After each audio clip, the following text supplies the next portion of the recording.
ऐसा जी पॉलिसी किसी की कम्युनिटी को सामने रखकर या उसको मुतासिर करने के लिए नहीं बनाई जाती, पर पूरे मुल्क को डेवलपमेंट की तरफ और प्रोग्रेस की तरफ आगे ले जाने के लिए बनाई जाती है। एनईपी 56 पेजेस में 3 जगह पर माइनॉरिटीज की बात करती है और माइनॉरिटी के एम्पावरमेंट के लिए ये सजेस्ट करती है कि उनको करिकुलम रिडिजाइन करने के लिए फाइनेंशियली भी सपोर्ट करेगा स्टेट। कम्युनिकेशन, कोलैबोरेशन, क्रिएटिविटी और क्रिटिकल थिंकिंग, इन चीज़ों को ज़्यादा से ज़्यादा हम जितना अपनी स्कूल्स में इम्प्लीमेंट करेंगे। स्कूल में एक डिपार्टमेंट ऐसा भी रखे कि ये सारी स्कीमा जितनी भी है उसका जो बेनिफिट है उन बच्चों तक पहुंचे, उसके लिए हम लोग एक्टिव नहीं हो रहे हैं। हमारी कामयाबी का रास्ता मस्जिद नबवी के उस दौर से आता है जहाँ पर 1/3 दुनिया पर हज़रत उमर रज़ियल्लाहु अन्हु हुकूमत की थी।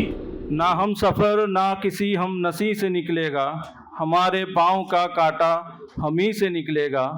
हर एक मील के पत्थर पर लिख दो ये इबरत, मंजिल मिल ही जाती है मुकम्मल इरादों से।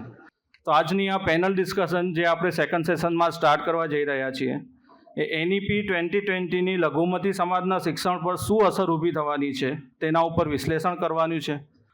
I would like to welcome all the panelists on the stage. Our esteemed panelists are Janab Jubair Goplani sir, Janab Afzal Memon sir, Professor Dr. Aqil Ali Sayyed sir, Janab Mufti Sajid Belim Falahi sir, Janab Shakil Ahmed Rajput sir. આ panel ડિસ્કશનના host doctor Bilal શેઠ તથા doctor Yasir ઉમર બંને બ્રધર્સને વિનંતી કે તેઓ panel ડિસ્કશનને ચલાવશે. बिस्मिल्लाहिर्रहमानिर्रहीम। रब्बी यसीर व तौसीर व तम्मीम बिल खैर। આજે આ પેનલ ડિસ્કશનનો જે ટૉપિક છે national education policy. National education policy government કેમ બનાવે છે, એના પેરામીટર્સ શું હોય છે, એનાથી જે એજ્યુકેશનના પેરાડિમ કઈ રીતે ચેન્જ થતા હોય છે, એમાં ઘણું બધું વર્ષોની પાસ્ટની હિસ્ટ્રીની જે એજ્યુકેશનની ઇમ્પેક્ટ હોય છે, એની સોશિયલ ઇમ્પેક્ટ, ઇકોનોમિકલ ઇમ્પેક્ટ, એ ઉપરથી ગવર્મેન્ટ નવી નવી પોલિસીસ ડિઝાઇન કરતી હોય છે. અને આપણા નબી હઝરત મોહમ્મદ સલ્લલ્લાહુ અલૈહિ વસલ્લમ ઇલ્મના સમંદર હતા અને હજરત અલી ઇલ્મના દરવાજા હતા. એમને એક વાત કીધી હતી કે નયા દોરમાં જે આવનારી નસલ છે એને આપણે નયા જમાના મુજબ તૈયાર કરવી પડશે. એટલે નવા જમાના મુજબ તૈયાર કરવા માટેના જે સ્કિલ્સ હોવા જોઈએ, તે ટેલેન્ટ હોવા જોઈએ, જે પેરામીટર્સ હોવા જોઈએ, એ મુજબની પોલિસીસ બી ગવર્મેન્ટ ડિઝાઇન કરતી હોય છે. નેશનલ એજ્યુકેશન પોલિસીસ 1986માં આવી, એ પછી રાજીવ ગાંધીએ 1992માં એને રીડિફાઇન કરી, પછી 2009માં RTI right to education policy, એના પહેલાં કોઠારી કમિશન આવ્યું કે જેને ડિસાઇડ કર્યું કે 6% જીડીપી એ એજ્યુકેશન પાછળ ખર્ચ થવી જોઈએ. અને પછી આ ગવર્મેન્ટ જ્યારે આવી એનડીએની, એને 2020માં એક નેશનલ એજ્યુકેશન પોલિસીને આપણા સમક્ષ મૂકી. એ પોલિસીથી ઉમ્મતે મુસ્લિમામાં ઘણા બધા કન્ફ્યુઝન ઊભા થયા. ઉમ્મતે મુસ્લિમાને એવું લાગ્યું કે એનામાં ઘણા બધા એવા મુદ્દાઓ છે કે જેનાથી મુસલમાનોની એજ્યુકેશન સિસ્ટમને કદાચ કંઈ હાનિ પહોંચી શકે છે. તો એ માટેના ઘણા બધા કન્ફ્યુઝન આટલા વર્ષોથી ચાલતા આવ્યા છે. પણ દરેક એજ્યુકેશન પોલિસીમાં ઘણું બધું એવું હોય છે 70% કે જેનાથી આપણે ઘણું બધું બેનિફિટ્સ લઈ શકીએ. 30% જ વસ્તુઓ એવી હોય છે કે જેનાને આપણે અન્ડરસ્ટેન્ડિંગથી જો ચાલીશું તો મને નથી લાગતું કે કોઈ પ્રોબ્લેમ આપણા સામે આવશે. વર્ષોથી આપણે ડાર્વિનને, વર્ષોથી આપણે ફેમિનિઝમને, એ બધી એજ્યુકેશન સિસ્ટમમાં છે જ, પણ આપણે મુસ્લિમ ઇન્સ્ટિટ્યૂટે આ બધી વસ્તુઓને બચાવીને આપણી નસલને તૈયાર કરી છે. અને સાથે સાથે જે આપણા દીની મદારીસ છે, મક્તબ, એમાં સપોર્ટ કર્યો છે. આજે કોઈ બી એવો મુસ્લિમ વિદ્યાર્થી કે એવો સ્ટુડન્ટ નહીં હોય કે જે ડાર્વિનની વાતને માનતો હોય. આપણા બધાનું ઈમાન છે કે હઝરત આદમ અલૈહિસ્સલામ દુનિયામાં પહેલાં પુરુષ હતા કે જે આવ્યા, અને ઈમાન પર જ આખી ઉમ્મત હજી બી ચાલી જ રહી છે. એટલે એજ્યુકેશન પોલિસી આવતી રહેવાની, બનતી રહેવાની, એમાંથી જેટલું સારું છે આપણે એને સ્વીકારીએ અને જેટલી વસ્તુ આપણા ખિલાફ છે એના માટેના આપણે રસ્તા શોધીએ તો આપણે આપણી એજ્યુકેશન ઇન્સ્ટિટ્યૂટ્સને વધારે સારી રીતે મજબૂત કરી શકીશું. આ માટેના ઘણા ક્વેશ્ચન છે જે અમારા વચ્ચે પેનલિસ્ટ છે. તો સૌથી પહેલો ક્વેશ્ચન અમારો જનાબ શકીલ અહેમદ રાજપૂત સાહેબને છે કે જે મરકઝી તાલીમ બોર્ડના મેમ્બર બી છે, જમાત ઇસ્લામી હિન્દના સેક્રેટરી છે, કે એજ્યુકેશન પોલિસી બનાવવી કેમ જરૂરી છે અને ગવર્મેન્ટ થોડા વર્ષોમાં અલગ અલગ એજ્યુકેશન પોલિસી બનાવતી રહી છે. તો આ જે નવી એજ્યુકેશન પોલિસી આવી છે જે 2020માં, એમાં મુસ્લિમ સમાજ માટેનો પર્સપેક્ટિવ અને નેશન માટેનો પર્સપેક્ટિવ કેવો છે અને એનાથી સમાજ પર લોંગ ટર્મમાં શું ઇફેક્ટ થઈ શકે છે? एक ही साथ मेरा साहब ने 3 सवाल डाल दिए. एनडीपी पॉलिसी के असरात क्या होंगे हमारी कम्युनिटी के ऊपर, उसके बारे में भी बताना है और पॉलिसी की बनती है उसके बाद भी बताना है और हमारे लिए रास्ते क्या है उसके लिए बताना है. पहली तो चीज आप लोग जानते हैं, सब एजुकेशनिस्ट लोग हैं और एजुकेशन से जुड़े हुए हैं. पॉलिसी बनती है किसी भी हुकूमत के, किसी भी संस्था के एक एजेंडे को सामने. उसका एजेंडा क्या है, एक्चुअली वो क्या हदफ हासिल करना चाहते हैं किसी भी मैदान हो, इकोनॉमिकल मैदान हो, पॉलिटिकल मैदान हो, एजुकेशन मैदान, और फिर उसके लिए अप्रोच और फ्रेमवर्क का नाम पॉलिसी. ये भाई इस एजेंडे को हासिल करने के लिए, इस विजन को हासिल करने के लिए आपका अप्रोच क्या होगा, आपका फ्रेमवर्क क्या होगा, उसको हम पॉलिसी कहते हैं, पॉलिसी डिजाइन. अभी पॉलिसी डिजाइन करने के लिए बहुत सारी चीजें, बहुत सारा एस्पेक्ट जिनको ध्यान रखा जाता है. एक तो ये कि हमारे मुल्क जो है वो आज़ादी के बाद से मुसलसल एजुकेशन पॉलिसीज पर गौर करता चला है. उसमें अमेंडमेंट होते रहे, नई नई पॉलिसीज आती रही. जैसे कोटलाई कमीशन के हवाले से बात की, 68 में एक NPEI national policy for education, उसके बाद 86 में, उसके बाद 92 में POA आया और उसके बाद RTE आया. इसके बाद भी मुसलसल तसलसल जारी है. तो जो पिछली पॉलिसी बनी थी, उस पॉलिसी में जो अप्रोच हमने अख्तियार किया था, उसके रिजल्ट क्या है, उसके इम्पैक्ट क्या है, उसके नताइज क्या है, उसको सामने रखा जाता है. हमारे सिटीजन्स के या माइनॉरिटीज के उनके इश्यूज क्या है, प्रॉब्लम्स क्या है, उनको सामने रखा जाता है. हमारे मुल्क के चैलेंजेस क्या है, उनको सामने रखा जाता है. फ्यूचर्स में किस तरह के ह्यूमन रिसोर्स की हमको जरूरत है, उसको सामने रखा जाता है. और ट्रेंड क्या है इस वक्त, उन तमाम चीजों को सामने रखकर पॉलिसी डिजाइन की जाती है. तो ऐसे की पॉलिसी किसी एक कम्युनिटी के को सामने रखकर या उसको मुतासिर करने के लिए नहीं बनाई जाती, बल्कि पूरे मुल्क को डेवलपमेंट की तरफ और प्रोग्रेस की तरफ आगे ले जाने के लिए बनाई जाती है. और आप जानते हैं कि किसी भी मुल्क के, किसी भी कम्युनिटी को डेवलप करने के लिए, प्रोग्रेसिव बनाने के लिए, प्रॉस्परस करने के लिए एजुकेशन का जो रोल है बहुत इंपॉर्टेंट है. इसलिए तमाम एस्पेक्ट को सामने रखकर कोई भी मुल्क जो है या कोई भी ऑर्गेनाइजेशन जो है वो पॉलिसीज बनाती है. तो ये पॉलिसी का एक पार्ट है. तो इन्हीं तमाम चीज़ों को सामने रखते हुए जो मौजूदा गवर्नमेंट है उसने 2020 में नेशनल एजुकेशन पॉलिसी बनाई और उस नेशनल एजुकेशन पॉलिसी का एक विजन है, एक हदफ है और उसके अंदर बहुत सारी चीज़ों का तस्करा किया गया.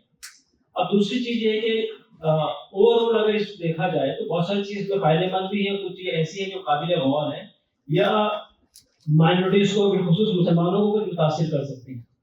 मसलन जब हम इस पूरी पॉलिसी के ग्राफ को पढ़ते हैं तो इसमें बार बार जिस चीज का तस्करा है वो इंडियन एथॉस का तस्करा है, हिंदुस्तानी नैतिकता, भारतीय नैतिकता.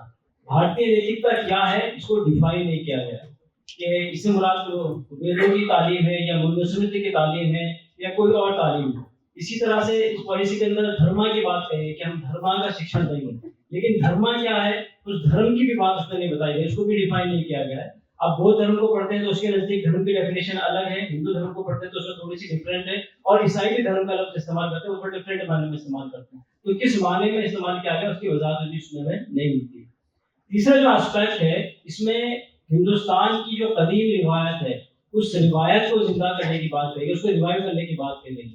और पूरी पॉलिसी में जो एक सबसे बड़ा ब्लंडर कह सकते हैं या जानबूझकर की गई एक गुस्ताखी कह सकते हैं वो ये है कि आप देखेंगे कि इसमें जो तारीख का तस्करा किया गया है उसमें जो मिडिवल एरा है इंडिया का उसको भी गायब कर दिया गया है, ब्रिटिश इरा को भी गायब कर दिया गया है। इवन इंडिपेंडेंट जो आज़ाद भारत है, आज़ाद भारत में भी 70 साल तक इस मुल्क ने जो तालीमी पॉलिसीज बनाई है और तालीमी मेधावी में काम किए उनको भी बिल्कुल नजरअंदाज किया गया है और सीधे जंप करके यानी पुराने जमाने से कदीम रिवाज से जंप करके सीधे 2020 में गोया के आ गए।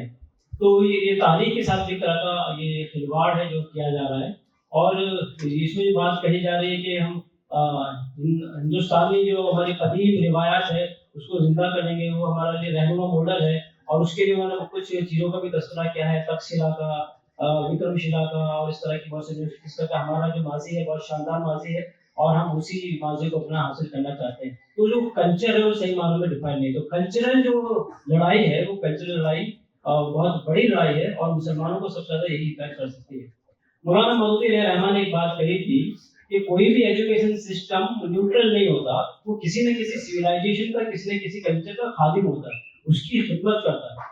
तो हम भी समझ रहे हो कि तालीम सिर्फ तालीम का किसी मजहब के साथ, किसी आइडियोलॉजी के साथ कोई ताल्लुक नहीं, तो ऐसा नहीं होता।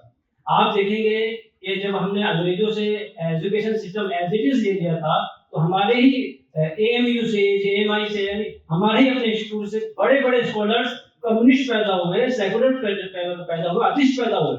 ऐसे लोग आज भी ऐसे प्रोफेसर नाम मैं आपको गिना सकता हूँ जो हमारे अपने इंस्टीट्यूट की पैदावार है। लेकिन बाद में फिर हमारा उलमा कराम ने इस पर तवज्जो की और मकातिब और मदारिस के निज़ाम को थोड़ा सा उसको समझने की कोशिश की, थोड़ा सा हमने समझा है, लेकिन वो जो सिस्टम जो पढ़ाया जा रहा है वो तो ऐसे चीज पढ़ाया जा रहा है, उसमें कोई चेंज नहीं है। तो हर जो निज़ाम है, हर जो एजुकेशन पॉलिसी है, एजुकेशन सिस्टम है, वो किसी न किसी सिविलाइजेशन का खादिम होता है। तो अब ये 2020 में जो पॉलिसी बनाई जा रही है, इसको पढ़ने के बाद ऐसा महसूस होता है कि जो कदीम हिंदुस्तानी कल्चर है वो इसको रिवाइव करना चाहता है इसके जरिए से। तो हम अपनी तहजीबी शनाख्त को किस तरह से बाकी रखें कि हमारे एजुकेशन इंस्टीट्यूशंस को और हमारे मदारिस को, हमारे मकातिब को, इन सबको मजमूई तौर पर सोचना पड़ेगा कि बच्चों के अंदर ईमानियात को, इस्लामियत को किस तरह से पुख्ता किया जाए। तो ये एक मजमूई एक तासुर है जो मैंने आपके सामने दिया, कुछ चीज़ें और इंशाल्लाह फिर बाद में आएंगी। अब मैं जो है डॉक्टर अकील सैयद साहब जो हमारे पैनलिस्ट हैं उनसे क्वेश्चन पूछना चाहूँगा। डॉक्टर अकील सैयद साहब जो हैं इन्होंने नेशनल लॉ यूनिवर्सिटी से एजुकेशनल लॉ में PhD हासिल किया है, फॉर्मर वाइस चांसलर हैं गोकुल ग्लोबल यूनिवर्सिटी के और अभी फाउंडिंग वाइस चांसलर हैं वस्तानवी यूनिवर्सिटी के। तो डॉक्टर अकील सैयद साहब मैं पूछना चाह रहा था कि जो NEP 1986 आया, उसके बाद RT आया 2009 में, और फिर अभी जो है नेशनल एजुकेशन पॉलिसी 2020 के तहत जो है इसका जो विज़न या फ्रेमवर्क जो है वो किस तरह का है, इसमें माइनॉरिटीज़ के लिए क्या क्या प्रावधान रखे गए हैं और उसके साथ साथ हायर एजुकेशन को ये किस तरह से देख रहा है, तो इसके ऊपर थोड़ा सा एक तबसरा कीजिए। अस्सलाम वालेकुम वरहमतुल्लाहि वबरकातुहू।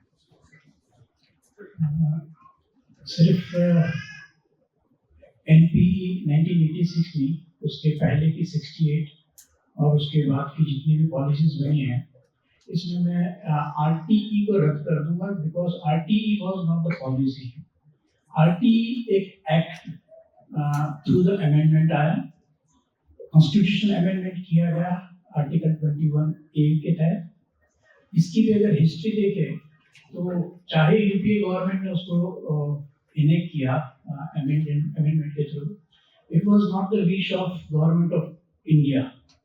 ये एक इंटरनेशनल ऑब्लिगेशन के तहत आया। इट्स नॉट ओनली कि UPA गवर्नमेंट को बड़ी फिक्र थी कि 6 से 14 साल के बच्चों को फ्री एजुकेशन मिलना चाहिए। ये इंटरनेशनल कन्वेंशन जो प्रोटेक्शन ऑफ चाइल्ड राइट का था, उसके तहत being a signatory India has to make this amendment, और ये आया। तो ये उसका ओरिजिन जो है ग्लोबल फिनोमेनन है। अब उसको हम कैसे अपने आप में बनाएं? 2005, 4 और 5 में जब अमेंडमेंट हुआ इंडियन कॉन्स्टिट्यूशन में, तब उसके बाद 5 साल के बाद जाकर के 2009 में उसका एक्ट बना। तब तक वो बिल्कुल फ्लूइड फॉर्म में रहा, और 9 के बाद आज हम 24 में तस्करा कर रहे हैं कि हमें 9 में कुछ एक्शंस लेने चाहिए, तो जो हमने नहीं ले पाए। इसी सिलसिले में अगर देखें कि 2020 की जो पॉलिसी है, इसको हम फिर से क्लियर करें कि ये NEP 2020 कोई एक्ट नहीं है, ये पॉलिसी है, ये फ्रेमवर्क है, ये हमें बांधता नहीं है, ये सिर्फ एक स्केलेटन तैयार करता है।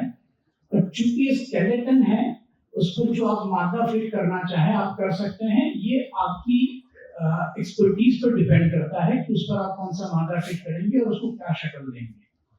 सो it's a very high time and right time कि हम इस चीज को जितने भी इंटेलिजेंटली काम कर सकें इस पर काम करें। NEP में जैसे कि हर पॉलिसी में कोई भी पॉलिसी डॉक्यूमेंट होता है वो कभी स्ट्रिक्ट नहीं होता है, जैसे कि इनैक्टमेंट एक्ट होता है। तो इसमें बहुत सारी फ्लेक्सिबिलिटीज हैं और होती है, उसमें भी कोई स्पेशल फेवर नहीं किया गया है कि NEP 2020 में बहुत फ्लेक्सिबल। हर policy has to be flexible so that as and when it can be modified. So it's a part of that. तो इसको हम कैसे अपने काम में बनाते हैं, जैसे कि अगर इंडियन इथोस की बात की गई तो हमारे भी जो इथोस है, how would be able to integrate that in the name of Indian ethos, that burden is on us. NEP 56 pages में 3 जगह पर माइनॉरिटीज की बात करती है और माइनॉरिटीज के एम्पावरमेंट के लिए ये सजेस्ट करती है कि उनको करिकुलम रिडिजाइन करने के लिए फाइनेंशियली भी सपोर्ट करेगा स्टेट। और आज 2020 से 24 हो गए, हम में से किसी का इनिशिएटिव नहीं हुआ कि हम HRD मिनिस्ट्री में, now it's ministry of education, की प्रपोजल डाले that yes through this policy we want to make an amendment in our curriculum and this is the proposal, we need few crores of grants so that we can revise our curriculum। ठीक है, अगर हमें इनके पैसे की जरूरत नहीं है तो हम उस मिनिस्ट्री के पास में जाए, पर हमने अपने आप में भी इसकी कोई मेहनत अभी तक शुरू नहीं है। तो जैसे सुबह के सेशन में कहा गया, हम चूंकि इनएक्टिव रहते हैं फिर गवर्नमेंट उसमें एक्शन में आ जाती है। तो बजाय इस चीज का वेट करें कि गवर्नमेंट हमें पैसे दिया तो किसी एक एजेंसी को, थर्ड पार्टी एजेंसी को पैसे दे और बोले कि चलो आप इस NEP 2020 के तहत करिकुलम को रिवाइज करो माइनॉरिटीज के लिए, तो उससे पहले हमें इनिशिएटिव लेने की जरूरत है। हम पढ़ाएं, हम अपने टीचर्स को ट्रेन करें कि डार्विन की थियरी के साथ साथ कैसे इस्लाम को पढ़ाना है। साइंस कभी किसी एक रिजिड इस पर नहीं रहता। हम अगर 7वीं से 12वीं तक की बात करें तो एक छोटे से एटम के लिए अलग अलग मॉडल्स होते हैं। रदरफोर्ड मॉडल एटम का, which was failed, so there was a vector atom model, so that was failed, so there was a Bohr model, that was failed, so again there was quantum mechanical model। तो science अपने आप में change होते जा रहा है। तो ये नहीं होता कि अब फाइनली हमारे पास क्वांटम मैकेनिकल मॉडल है तो अब रदरफोर्ड मॉडल नहीं पढ़ाया जाएगा। इसी तरह से हम यहाँ पर इंटीग्रेट करके सब्स्टिट्यूट कर सकते हैं कि किस तरह से हम अपने इस्लामिक कंटेंट न्यू NEP के तहत उसको इंटीग्रेट करें। हायर एजुकेशन में हमने एक्सपेरिमेंट किए हैं और काफ़ी फ्लेक्सिबल है। मुझे लगता है स्कूल एजुकेशन में भी बहुत अच्छे से किया जा सकता है। जज़ाकल्लाह। साजिद फलाई साहब है, मुफ्ती डॉक्टर साजिद फलाई साहब, जो आलिम और मुफ्ती भी हैं और साथ में अभी उन्होंने IIM इंदौर से मैनेजमेंट में, एजुकेशन मैनेजमेंट में पोस्ट ग्रेजुएशन कंप्लीट किया है। अल्हम्दुलिल्लाह पहले मुफ्ती हैं जो IIM से पास आउट होंगे और उन्होंने होलिस्टिक एजुकेशन में PhD किया है। तो मैं मुफ्ती साहब से ये क्वेश्चन कर रहा हूँ कि एज ए माइनॉरिटी इंस्टीट्यूट हमको होलिस्टिक एजुकेशन को करिकुलम में कैसे लेना चाहिए और हमारे क्या अप्रोच होने चाहिए फ्रेमवर्क में कि जिससे हम स्कूल एजुकेशन में होलिस्टिक सब्जेक्ट को अच्छे से पढ़ा सकें। जो क्वेश्चन मुझे किया गया है होलिस्टिक एजुकेशन के ताल्लुक से, सबसे पहले होलिस्टिक को समझना बहुत जरूरी है। होलिस्टिक एजुकेशन को कहा जा सकता है उर्दू ज़बान में अगर उसका ट्रांसलेशन किया जाए हमाजिहती तालीम, और ऐसा नहीं है कि इसके बारे में आज से ही बात हो रही है। 19वीं सदी में जब एग्रेरियन एज था तब PQ यानी फिजिकल क्वोशेंट के ऊपर बात की जाती, फिर एडवांस हुआ जमाना तो इंडस्ट्रियल एज आया जिसमें IQ यानी इंटेलिजेंट क्वोशेंट पर बात करना शुरू हुई, क्योंकि मशीन बनाने का जमाना था, जहनी एतबार से बहुत कुव्वत लगती थी मशीनों को बनाने में। उसके बाद का जो जमाना था वो ऑटोमेटिव जमाना था जिसमें इमोशनल क्वोशेंट पर लोगों ने बात करना शुरू किया, क्योंकि IQ जब डेवलप हुआ और मशीनें पूरी दुनिया में पैदा होने लगी और आदमी का वक्त सुबह से लेकर शाम तक मशीनों से ही घिर गया, तो आदमी के इमोशंस भी मशीनों की तरह काम करने लगे। तो अब लोगों को महसूस हुआ कि इमोशनल इंटेलिजेंस पर बात होनी चाहिए, इमोशनल क्वोशंट के ऊपर काम होना चाहिए। तो ऑटोमेटिव एज में इमोशनल क्वोशंट पर काम करना शुरू किया और आज डिजिटल एज में हम लोग जिंदगी गुजार रहे हैं। और डिजिटल एज में जिंदगी गुजारने के बाद अब ये बात की जा रही है कि भाई आदमी के पास अगर बातिन उसका बना हुआ नहीं है, उसकी रूह के ऊपर काम नहीं हुआ है, तो आदमी छोटे से छोटे कमरे में बैठकर दुनिया का बड़े से बड़ा क्राइम कर सकता है। क्यों? क्योंकि पहले के जमाने में गुनाह को करने के लिए आंखों की शर्म भी माने होती थी, लेकिन अब वो जमाना नहीं है। छोटे से छोटे कमरे में बैठकर आदमी बड़े से बड़ा क्राइम कर सकता है। अब कौन सी चीज है जो उसको गलत काम से और बुराइयों से, गुनाहों से रोकेगी? तब बात आई स्पिरिचुअल क्वोशंट की कि आदमी की रूह पर मेहनत करो। देखिए इस्लाम की हमागिरियत को देखिए, जहां पर ये लोग इंतहा कर रहे हैं, इस्लाम वहीं से इब्तिदा कर रहा है कि रूह पर पहले मेहनत करना शुरू करो। तो मेरे कहने का मतलब है कि होलिस्टिक एजुकेशन के ऊपर बात आज से नहीं हो रही है। लोगों ने एग्रेरियन एज से IQ, PQ, EQ, SQ के ऊपर मेहनत की है। अब NEP में जो इन लोगों ने चीजें इंट्रोड्यूस की है कि भाई स्पोर्ट्स के ऊपर काम किया जाए, वोकेशनल कोर्सेज के ऊपर काम किया जाए और एकेडमिक्स के साथ एकेडमिक्स का आउटकम क्या होता है। देखिए NEP का असल मकसद क्या है कि हमारा जो एजुकेशन सिस्टम है, इंडिया का जो एजुकेशन सिस्टम है, पहले तो हमारे वहाँ ड्रॉप आउट्स का रेशियो बहुत ज्यादा है। ड्रॉप आउट्स का मसला कुछ हल हुआ तो ग्रेजुएशन तक पहुंचने वाली तादाद बहुत कम है। ग्रेजुएशन कंप्लीट कर लिया तो नीट क्लियर करने वाली और UPSC की एग्जाम्स क्लियर करने वालों की तादाद और ज्यादा कम है। फिर अगर एग्जाम्स क्लियर कर लिए, कोटा में सुसाइड से अगर हमारे बच्चे बन गए, कोटा एक सुसाइडल हब बना हुआ है, उससे हमारे बच्चे अगर निकल गए और किसी तरीके से उन्होंने वो एग्जाम्स को क्रैक कर लिया, तो एग्जाम्स को क्रैक करने के बाद अब एम्प्लॉयमेंट का मसला है। गुज़िश्ता नारायण मूर्ति साहब का ये सर्वे है और उन्होंने बताया कि 95% बच्चे जो इंजीनियरिंग कंप्लीट करने के बाद हमारी इंडस्ट्री में आते हैं, वो लोग इंडस्ट्रियल स्किल्स से बिल्कुल नावाकिफ होते हैं। उनको पता ही नहीं है सॉफ्टवेयर इंडस्ट्री को कैसे हैंडल करना है, तो इससे भी वो लोग नावाकिफ होते हैं। फिर अगर किसी तरीके से हो गए वो गवर्नमेंट जॉब में आ गए, तो 60 हमारा इंडिया का रेशियो बता रहा है कि 65% गवर्नमेंट एम्प्लॉयज करप्ट है। तो यहाँ पर मॉरल्स और एथिक्स की भी जरूरत है और इसी तरीके से एम्प्लॉयमेंट का रेशियो बढ़ाने की भी जरूरत है। इसके साथ साथ फिर जब होलिस्टिक एजुकेशन की बात होती है तो ये कोई नई बात नहीं है, हमें बहुत टैक्टफुली इसके साथ डील करना पड़ेगा। और हमारे मदारिस में, हमारे स्कूलों में किस तरीके से हम होलिस्टिक एजुकेशन को ज्यादा से ज्यादा स्पोर्ट्स की तरफ, एकेडमिक्स के साथ साथ वोकेशनल ट्रेनिंग्स की तरफ और उनके स्किल्स को एनहांस करने के लिए किस तरीके से मेहनत कर सके, ये बहुत इजी चीज है। NEP को हवा बनाने की जरूरत नहीं है। जिस तरीके से अभी डॉक्टर बिलाल साहब ने ये बात अर्ज की कि भाई बहुत सारी चीज पहले से हमारी एजुकेशन सिस्टम में ऐसी है जो माइनॉरिटीज को इफेक्ट कर रही है, हम लोग अब तक उसको डील करते हुए आ रहे हैं। तो फिर और कुछ नई चीज होगी तो इंशाल्लाह हम सब मिलकर उसको डील करेंगे। इसलिए उसको हवा बनाना और इस तरीके से उसको पेश करना कि सिर्फ मुसलमानों पर इसका इफेक्ट हो रहा है। NEP को हम लोग MFPRD के साथ कनेक्टेड है, मिल्लत foundation for education research and development. तकरीबन 3000 मुस्लिम मैनेजमेंट स्कूल्स इस एसोसिएशन के साथ जुड़ी हुई है। हमारा सर्वे ये है कि NEP को 3 हिस्से में तकसीम किया जा सकता है। 33% चीजें NEP में ऐसी है जो गुड फॉर ऑल है, जो हर एक के लिए जरूरी है और इसको सिस्टम में आना चाहिए। NEP में 33% चीजें ऐसी है जिसको जो इफेक्ट करती है सबको, यानी बैड फॉर ऑल है, जो सबको नुकसान देगी। और सिर्फ 33% चीजें ऐसी है जो माइनॉरिटीज को इफेक्ट करेगी, डायरेक्ट मुस्लिम्स को नहीं, माइनॉरिटीज को इफेक्ट करेगी। इसलिए हम बहुत मुअद्दबाना हम लोग गुजारिश करते हैं कि NEP को इस तरीके से देखें कि ये एक अपॉर्चुनिटी है और ये हार्डल है, इंशाल्लाह हम इसको ओवरकम कर सकेंगे सब मिलकर। अब जो है क्वेश्चन जुबैर गोपलानी साहब से पूछना चाहूँगा। जुबैर गोपलानी साहब हनीफा स्कूल के डायरेक्टर हैं और इस्लामिक स्टडी सेंटर के ट्रस्टी भी हैं।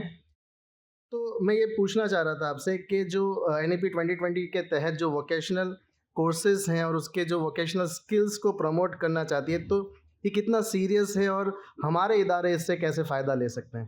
अस्सलाम वालेकुम रहमतुल्लाहि व बरकातुहू। सुबह के सेशन में मैं थोड़ी सी इजाज़त चाहूँगा कुछ आपके सवाल में थोड़ा सा शिरक करने की। सुबह के सेशन में कुछ बातें ऐसी हुई हैं कि जहाँ पर थोड़ी सी मायूसी छाती। नंबर 1, हमको आज भी पछात कहा जाता है। मैं दावे के साथ कहता हूँ, हमारे मुस्तफा फारूक साहब ने जो कहा ना कि मोदी साहब ने जो है मुसलमानों को जगह दिया, आज मुसलमान पढ़ रहा है, हिंदुस्तान के कोने कोने में पढ़ रहा है, कितनी मुश्किलों का सामना करते हुए भी पढ़ रहा है, अपने घर में एक वक्त खाना ना खाकर भी पढ़ रहा है। तो हम अपनी कौम को इस मरहले की तरफ ले जाएं, उस तरफ ले जाएं जहां मोटिवेशन दिखता हो। थे पछात हम कभी, लेकिन आज मुसलमान पढ़ रहा है और बहुत ज़बरदस्त पढ़ रहा है। लड़कियां पढ़ रही है, कहा जैसे कि माँ की गोद अगर पड़ी हुई होगी, अगर माँ पड़ी हुई होगी तो आने वाली नस्लें भी पढ़ेगी। तो एक ये चीज़ है। दूसरी चीज़ मदरसों के बारे में कही गई। ये बात बिल्कुल सही है कि हम लोगों ने मदरसे ज़्यादा बनाए, स्कूल नहीं बनाई। मदरसे बनाने वालों ने मदरसे बनाए, स्कूल बनाने वालों को किसी ने रोका नहीं था स्कूल बनाने के लिए। वो उलमाए किराम जो रमज़ान में जगह जगह पर मस्जिदों में जाकर अपना रुमाल फैलाकर लोगों से भीख मांगते थे और पैसा जमा करके मदरसे बनाते थे, एक ज़बरदस्त इंफ्रास्ट्रक्चर इन उलमाए किराम ने हमको दिया है। हमको उसको सराहना चाहिए। बात ये होनी चाहिए कि हम इस इंफ्रास्ट्रक्चर का यूज़ आज की तारीख़ में हम किस तरीके से अपनी कौम को फर्दर डेवलप करने के लिए कर सकते हैं। हमारे मकतब चलते हैं, हज़ारों की तादाद में हर सिटी में मकतब चलता है। वो मकतब में कुरान पढ़ाया जाता है। क्यों हम 1 घंटा उस मकतब में कुरान के बाद स्कूल में जाने वाले बच्चों का ट्यूशन नहीं करा सकते? उसी मस्जिद में, उसी मकतब में बैठकर हम करा सकते हैं। और ये काम भी जब उस इलाके का आलिम करेगा और उस इलाके का इमाम करेगा ना, तो हम सबके लिए और आसानी पैदा होगी। हमारे पास तो मिसालें मौजूद हैं रसूलुल्लाह सल्लल्लाहु अलैहि वसल्लम के ज़माने की कि हमारे सहाबा को सिखा दो, उन्होंने भी ट्यूशन लेने का काम किया था। हम भी हमारे बच्चों को मस्जिदों में बिठाकर, हमारी कामयाबी का रास्ता मस्जिद नबवी के उस दौर से आता है जहाँ पर 1/3 दुनिया पर हज़रत उमर रज़ियल्लाहु अन्हु ने हुकूमत की थी, उसी मस्जिद नबवी के मिंबर से बैठकर। मैं पॉइंट पे आ जाता हूँ, बिलाल भाई ऊपर नीचे हो रहे हैं। स्किल एजुकेशन की बात हो रही है, हमारे यहाँ ड्रॉप आउट्स बहुत हैं। अब नेशनल एजुकेशन पॉलिसी 2020 में इस चीज़ का एक प्रोविज़न है कि बच्चे को अगर एकेडमिक्स में इंटरेस्ट नहीं है और वो स्किल की तरफ जाना चाहता है, तो मेरी एक दरख्वास्त, फिर मैं उसी तरफ लौटूंगा कि हमारे मस्जिद, हमारे मकतबों में काउंसिलर्स को अपॉइंट करके, वहाँ के लोकल काउंसिलर्स हमको बहुत सारे मिलते हैं, और उस बच्चे का इंटरेस्ट टेस्ट किया जाए। जिस इंसान को एप्टीट्यूड टेस्ट किया जा रहा है। एप्टीट्यूड क्या होता है, मैं एक सादे लफ्ज़ों में समझा दूँ। अल्लाह ने हर इंसान के अंदर एक खूबी रखी है, उस खूबी को ढूंढ के निकालने का नाम एप्टीट्यूड है। हर जगह पर, हर शहरों में आपको काउंसिलर्स मिलेंगे। फेडरेशन जो है, इसकी जो छोटी छोटी सिटियों में इनके सेंटर्स बनेंगे, वहाँ पर ये चीज़ हो सकती है कि उस बच्चे का इंटरेस्ट टेस्ट लिया जाए, उस बच्चे का एप्टीट्यूड किया जाए, और अल्लाह ने उस बच्चे को जिस चीज़ के लिए बनाया है, उसको जिस चीज़ का शौक़ है, उसकी तरफ उसको आमादा किया जाए। और ये काम हम हमारी मस्जिदों से, मदरसों से, हमारी स्कूलों से कर सकते हैं। आखिरी बात, एग्जिस्टिंग, मैं पूरा कर लूँगा। एग्जिस्टिंग स्कूलें हमारी बहुत सारी हैं। गुजराती मीडियम स्कूलें हैं, हमारी गवर्नमेंट एडेड स्कूलें हैं, बहुत सारी हैं। ये जो ग्रांटीनेड स्कूलें हैं ना हमारी, उसमें, और हमारी सेल्फ फाइनेंस स्कूलें जो छोटी छोटी हमने बनाई है, 3-3 हज़ार 4-4 हज़ार के पगार जो हम टीचरों को देते हैं, और हमारी नस्लों का हम बेड़ा गर्क करते हैं ना, तो काम उसमें ये करना है हमको कि टीचर को आप अच्छा पगार दो, उन बच्चों से लेके, मुफ्त में नहीं, फीस ज़्यादा लो, अच्छी टीचर अपॉइंट करो और उन बच्चों को अच्छी तालीम दो। ग्रांटीनेड का और हमारी सेल्फ फाइनेंस स्कूलों का इतना ख़राब रिज़ल्ट है, इसीलिए कहते हैं कि उनको देख के लोग कहते हैं कि मुसलमान पछात है। तो जो यहाँ पर बहुत सारे लोग हैं जो अपने अपने इलाकों में स्कूल चलाते हैं, बहुत अच्छी स्कूल चलाने वाले भी हैं। मैं एक आम बात करता हूँ कि इन पर मेहनत की जानी चाहिए। और ग्रांटी नीड वाले जो हैं यहाँ पर गुजरात सरकार ने शुरुआत कर दी है, गीता को इंट्रोड्यूस किया है करिकुलम में, उसके बारे में अलग से बैठकर बात हो सकती है। बहुत बहुत शुक्रिया। नेक्स्ट क्वेश्चन जनाब अफजल मेमन साहब से है, जो गुजरात सार्वजनिक रिलीफ ट्रस्ट के प्रेसिडेंट हैं, समा ग्रुप ऑफ स्कूल्स हैं अहमदाबाद में, कि एज ए मुस्लिम इंस्टीट्यूशंस हमें एक आइडियल इंस्टीट्यूशंस के लिए जो हमारी मैनेजरियल स्किल्स है, एडमिनिस्ट्रेशन स्किल्स है, फाइनेंस का मैनेजमेंट है, वो कैसे करना चाहिए, तो हम हमारी स्कूल्स को, इंस्टीट्यूशंस को एक आइडियल एडमिनिस्ट्रेटिव के रूप से देख सकते हैं। एडमिनिस्ट्रेशन जो है, मैं यूँ कहूँगा कि वही तो बुनियाद होती है। अभी मैं यहाँ बैठा हुआ था तो हमारे वकील साहब जो है डीसा से आए हुए हैं, कहने लगे हमने भी स्कूल शुरू की है, और एक थी 5 इंग्लिश धोरणनी स्कूल शुरू करी है। बस ये शुरुआत जो है, मैंने कहा कि आपने अकीका किया है, वलीमा तो बहुत देर बाद होता है कोई भी चीज़ का, तो कोई भी संस्था जो है उसको बुनियाद डालने वाला, अकीका अभी किया है, वलीमा अब बाद में 10 साल बाद 20 साल बाद होगा ना, बड़ा होगा जब होगा। तो स्कूल जो है सब कहते हैं करो, सब कहते हैं, जैसे पढ़ाओ यूँ कहते हैं ना, पढ़ाओ। गरीबों को पूछा जाए कि कैसे पढ़ाएं, बहुत बड़ा मसला है। बहुत सारी मस्जिदें मैं देखता हूँ कि एसी हो गई है, और वो एसी लगाने वाले भी कौन होते हैं? जुम्मा में आते हैं नमाज पढ़ने के लिए, सेठ लोग आते हैं, बहुत गरीब लेते, मुतल्ली को बुलाते हैं, एसी लगाने का कितना खर्चा है? वो बोलेगा 4 एसी जरूरत है। अच्छा ठीक, पर लाइट कौन भरेगा? तो बोले लाइट का बिजली मैं दे दूंगा, 5,000 ज़्यादा दूंगा। वो हमारे डलवा देता है 4-5 एसी, 8 एसी, और ये भी कर देता है। कभी हम में से किसी माल वाले ने स्कूल में आके यूं पूछा है कि आपका इंफ्रास्ट्रक्चर क्या है? आपको कंप्यूटर लैब, कंप्यूटर करते हैं, कंप्यूटर लैब आपकी, अच्छा जो कंप्यूटर है तो हर 6 महीने को वो चीज़ आउट ऑफ डेट हो जाती है, तो आप अपडेटेड रहो, तो ये स्कूलें कैसे अपडेटेड रहेगी? हमने कभी नहीं पूछा। बेंचें हैं बड़ी पुरानी हैं, हमने कभी पूछा है? देखो, हमको इंफ्रास्ट्रक्चर के लिए मैनेजमेंट और जो एडमिनिस्ट्रेशन कर रहे हैं मैनेजमेंट वाले, उनके साथ भी मैं इस अमले को कहता हूँ कि आपको उनके पास जाना पड़ेगा। स्कूलें भी ऐसे ही नहीं होती है, उसके लिए तो पहले जो हो गई, अब तो गवर्नमेंट के क्राइटेरिया भी सब बदल गए हैं, और उसके लिए बेशुमार लवाजमात है, और बगैर उनके लवाजमात को पूरा करे, बगैर स्कूल चलाना, यूं समझो कि इस ट्रस्टियों को आज नहीं तो कल जेल में जाना है। हाँ, आपकी फायर सेफ्टी नहीं है, कल उठ के कुछ हो गया तो ट्रस्टी के तो हमको नहीं। इसके लिए जो बेसिक, जो स्कूल के अंदर जो ज़रूरत चाहिए, स्कूल अच्छी हो, उसके कमरे सही हो, उसकी बेंचेस अच्छी हो, और उसके अंदर बच्चों के लिए पानी की, स्पोर्ट्स की, हम सब कहते हैं, लेकिन उसके लिए हमको सारे इंतज़ामात करने पड़ेंगे। और वो इंतज़ामात के लिए मैं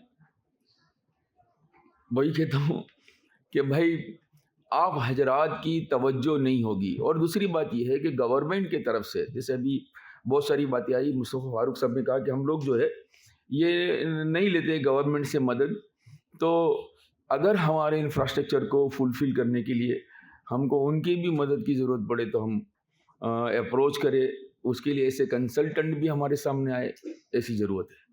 शकील अहमद राजपूत साहब से मैं ये पूछना चाहूँगा कि जो NEP में जो साइंस वर्सेस गॉड है ना, पॉपुलेशन है, सोशलिज्म जो है या लिबरलिज्म के ऊपर जो है वो इनडायरेक्टली डायरेक्टली जो है वो बात करता है, तो as a minority institute, as a minority, हम लोग जो कल्चरल डाइवर्सिटी है या फ्रीडम ऑफ रिलीजन है, उसको लेकर हमारे क्या चैलेंजेस हैं, इससे हम किस तरह से बच सकते हैं, या फिर हमारे क्या क्राइटेरियाज होने चाहिए, स्कूल्स में कि जो हम इसको मतलब काउंटर कर सकें? ठीक है, एनईपी के अंदर उसके विजन डॉक्यूमेंट में जो चीज़ें भी दर्ज हैं उनको सामने रखकर जो खदशात और अंदेशे हैं हमें अपना मंसूबा बनाना है।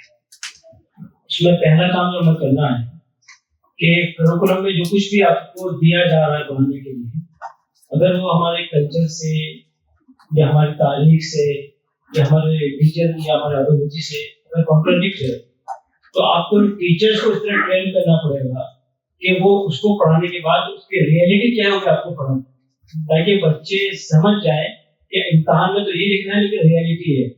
ये एक पहलू। दूसरा पहलू ये है कि हमारे जो मकातिब हैं उन मकातिब को भी थोड़ा सा हमें जिद्दत देनी पड़ेगी और मकातिब में नाज़िर कुरान के साथ साथ ये बुनियादी अखलाकियात को भी अच्छे अंदाज में पढ़ाना पड़ेगा। और मैं ऊपर कहता हूँ कि अखलाकियात असल पढ़ाने की चीज़ नहीं, बरतने की चीज़, उसको यूटिलाइज किस तरह से करना। आप जितनी भी पॉलिसीज देखेंगे हमारे मुल्क में जो पॉलिसीज बनी है ये हमारी जो मजहबी तालीम है उसमें भी अखलाकियात पर बहुत जोर दिया गया, लेकिन क्या वजह है उसके बावजूद भी वो अखलाकियात परवान नहीं चल रही है, जैसी शख्सियत साजी होनी चाहिए वो नहीं हो रही है। तो कहीं ना कहीं जो एथिक्स है उनको यूटिलाइज करने में कोई प्रॉब्लम है, मैकेनिज्म में कोई प्रॉब्लम है, उसको फाइंड आउट करना, उसको सही करने की जरूरत है ताकि अच्छी पर्सनैलिटी को हम क्रिएट कर सकें। और जैसा ह्यूमन रिसोर्स इस मिलत को दरकार है, इस मुल्क को दरकार है, वैसा ह्यूमन रिसोर्स तैयार कर सकें। जज़ाकल्लाह। हायर एजुकेशन में उम्मत मुस्लिमा का लॉन्ग टर्म प्लानिंग क्या होना चाहिए? Doctor Akeel Saeed sir, long term planning है मगर शॉर्ट टर्म आंसर के साथ। सुबह के सेशन में ये बात बहुत अच्छी तरीके से वादे की गई कि अंग्रेजों के दौर को सामने रखते हुए हमारे उलमाओं ने बड़े बड़े दारुल उलूम कायम किए। In short they created an infrastructure जो कि आज भी एग्जिस्ट कर रहे हैं। अगर हमें इन सब चीज़ों को फेस करना है तो अभी के वक्त में हमें यूनिवर्सिटीज की शक्ल में, institute of higher education colleges की शक्ल में एक बड़ा इंफ्रास्ट्रक्चर खड़ा करने की जरूरत है। Once we have an infrastructure, then we can increase the enrollment. Once enrollment has been increased, तो आगे के हमारे जो प्रॉब्लम्स हैं, चाहे एम्प्लॉयमेंट के हो, इक्वल रिप्रेजेंटेशंस के हों, उन सबको हम एड्रेस कर सकते हैं। शुक्रिया। जिस तरह से अभी हमने लॉन्ग टर्म प्लान की बात की, वैसे ही मैं ज़ुबैर गोबलानी साहब से पूछना चाहूँगा कि कैपेसिटी बिल्डिंग करने के लिए किसी स्कूल की या ट्रेनिंग के लिए शॉर्ट टर्म प्लान्स क्या होने चाहिए हमारे? हमारी शादी का खर्चा कम होना चाहिए और बच्चों की पढ़ाई में वो खर्चा तो तीसरा जिसकी पढ़ाई के खर्चे से ज्यादा, पढ़ाई के खर्चे से ज्यादा जिसका बजट उसकी शादी पे इस्तेमाल होता हो, इसी 100 सैकड़ों कॉन्फ्रेंस हो जाए उसमें एक्चुअली बच्चा जब स्कूल जाता है, मेरे हिसाब से अपनी लाइफ स्पान का आधी ज़िंदगी वो बेंच पे निकाल लेता है, यानी 5 साल से लेके कभी तो 25 ईयर्स तक या 30 ईयर्स तक अपनी ज़िंदगी स्कूल में, कॉलेज में वही बेंच पे निकालता है। तो वो अभी जो 21st सेंचुरी स्किल्स है, वो स्किल्स को हम स्कूल में कैसे ला सकते हैं कि जिससे हमको वो टैलेंटेड नया जनरेशन मिले, उसके लिए मैं मुफ्ती डॉक्टर साजिद साहब से रिक्वेस्ट करूँगा। देखिए, अभी तक हमारी स्कूलिंग जो सिस्टम है उसमें 3 R's पे बात की जा सकती थी, रीडिंग, राइटिंग एंड अरेथमेटिक। लेकिन एल्विन टॉफलर साहब का एक कोट आप लोगों ने सुना होगा, the illiterate of 21st century are not those who can not read and write but those who can not learn, unlearn and relearn. तो अब ये सिनेरियो चेंज हो गया है, हमें लर्न, अनलर्न और रीलर्न सीखना पड़ेगा। इसके लिए स्किल्स की जब बात आती है तो अब 3 R's की जगह पे 3 L की बात करते हैं, लिटरेसी स्किल्स, लर्निंग स्किल्स और लाइफ स्किल्स।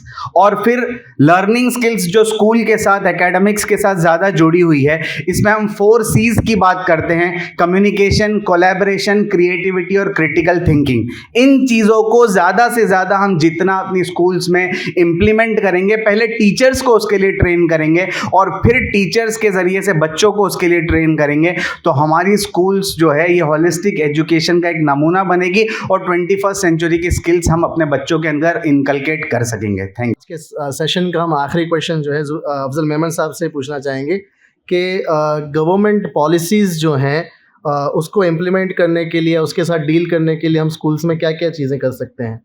पहले तो हमको गवर्नमेंट की जो स्कीम्स है उसको जानना पड़ेगा। बाजी मतलब ऐसा होता है कि गवर्नमेंट हमारी सबसे बड़ी कमजोरी ये है कि हमको मालूम ही नहीं होती कि गवर्नमेंट की बहुत सारी स्कीमें ऐसी है कि जिससे हम फायदा उठा सकते हैं। इसके लिए हमको एक डिपार्टमेंट अपनी स्कूलों में अलग लाना पड़ेगा।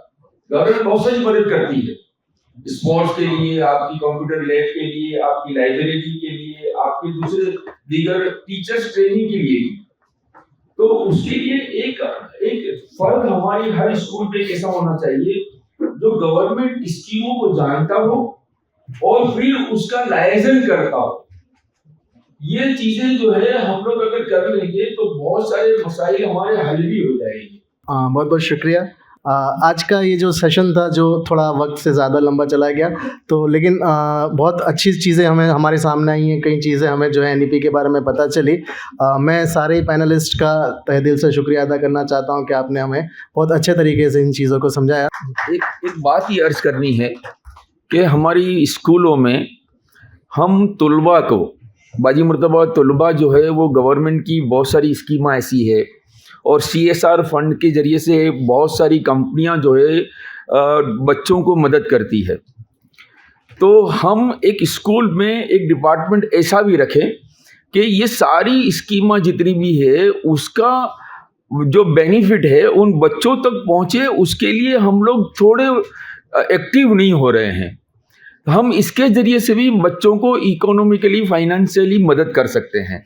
तो इस पर भी थोड़ी तवज्जो दें यहाँ पर जो स्कूल वाले बैठे हैं वो। बहुत बहुत शुक्रिया।